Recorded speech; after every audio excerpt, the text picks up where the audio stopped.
दोस्तों, आज हम समझेंगे कि मूल अधिकार क्या है। अक्सर हम लोग सुनते रहते हैं कि मूल अधिकार। तो इस मूल अधिकार को समझने के लिए सबसे पहले हमको जानना होगा कि ये मूल को और अधिकार को, इनके शाब्दिक अर्थों को हमको समझना पड़ेगा। तब हम जाकर समझ पाएंगे कि मूल अधिकार क्या होते हैं। तो आप सभी जानते हैं कि मूल मतलब होता है जड़। क्या होता है? जड़। जैसे एक पेड़ को विकसित होने के लिए विभिन्न प्रकार की जड़ों की आवश्यकता होती है।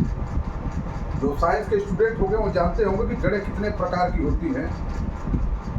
तो ये जड़ें क्या करती है? जड़ें, ये जो पेड़ है इसको जीवन प्रदान करती है।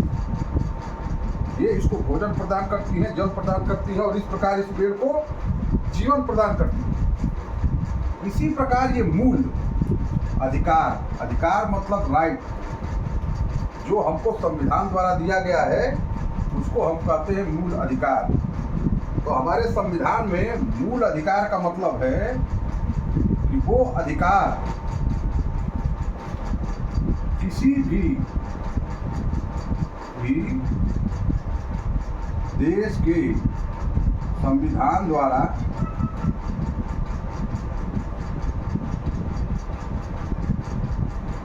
अपने नागरिकों को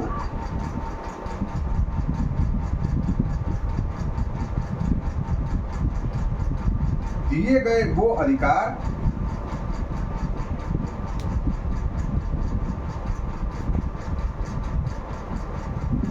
जो उनके सर्वांगीण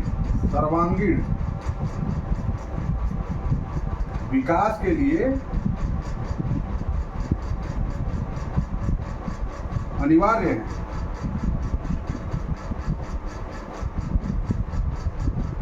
इसका तात्पर्य यह है कि कोई भी देश अपने नागरिकों को कुछ विशेष प्रकार के अधिकार प्रदान करता है जो उनके सर्वांगीण विकास,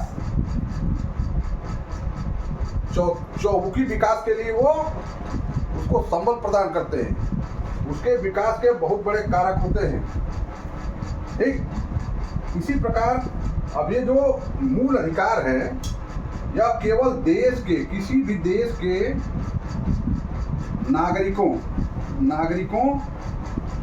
को प्राप्त होते हैं।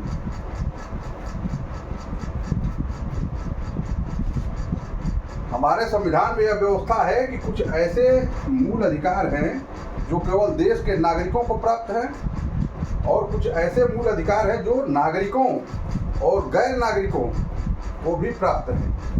तो आज हमने सीखा कि मूल अधिकार मतलब वो अधिकार जो किसी भी देश के नागरिक के सर्वांगीण चौमुखी विकास के लिए आवश्यक है, उसको क्या कहते हैं?